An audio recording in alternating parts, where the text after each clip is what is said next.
Hello అండి, నేను మీ శివారెడ్డి. ఈరోజు దాలాంబర్ చెట్లలో మనకి నెమటోడ్స్కి వెలాఫ్రేమ్ రూట్ పిట్ అని హై డోసెస్ మన భూమికి ఇస్తున్నాము. దానివల్ల బ్యాక్టీరియా చనిపోతూ ఉంది, గుడ్ బ్యాక్టీరియా బ్యాడ్ బ్యాక్టీరియా కూడా చనిపోతూ ఉంది. సో మనము నేచురల్గా ఎలా చేయాలంటే సుడోమోనాస్ టైకోడర్మా ఉందన్నమాట. ఒక ఎకరాకి 4 కేజీలు కన్నా చేసుకుంటే నెమటోడ్స్ కంట్రోల్కి వస్తుంది. అదేవిధంగా బ్రహ్మాస్త్రం అనేది ఉంది. ఒక ఎకరాకు దాదాపుగా 40 లీటర్లు వేసుకుంటామంటే ఈ నెమటోడ్స్ క్లియర్ అవుతుంది. ప్లస్ వచ్చిందన మనకి సేంద్రియ కర్బనం అనేది ఎక్కబడుతుంది, ఆర్గానిక్ మ్యాటర్ అనేది ఇంక్రీజ్ అవుతుంది అనమాట.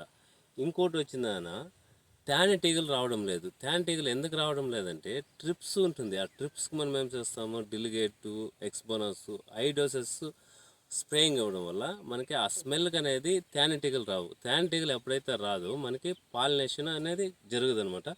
యాక్చువల్లీ మనకి దాలాంబర్ చెట్టులో మగ పువ్వు ఇలా ఉంటుంది, కిందకు ఉంటుంది అనమాట.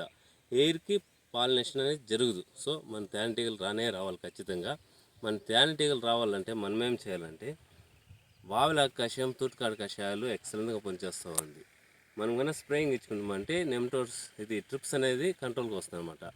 సో అప్పుడు కంట్రోల్ రాని పక్షంలో తక్కువ డోసెస్ లాన్సర్ గోల్డ్ లేదంటే వేప నూనె, అంటే వేప నూనె కూడా 10,000 ppm అనేది స్ప్రేయింగ్ ఇచ్చుకోమంటే మనకి ట్రిప్స్కి సైకిల్ అనేది కంట్రోల్కి వస్తుంది అనమాట. ఈ విధంగా చేసుకున్నామంటే మనకి తేనెటీగలు ఈజీగా వస్తుంది. అదేవిధంగా భూమిలో నెమటోడ్స్ కంట్రోల్ అవుతుంది. ఈ విధంగా చేసుకొని ఈ ప్రాబ్లం సొల్యూషన్ తీసుకున్నామంటే మనకి దాలాంబర్ చెట్ల సక్సెస్ అనేది హెవీగా వస్తుంది అనమాట. చూస్తున్నామండి. Thanks for watching.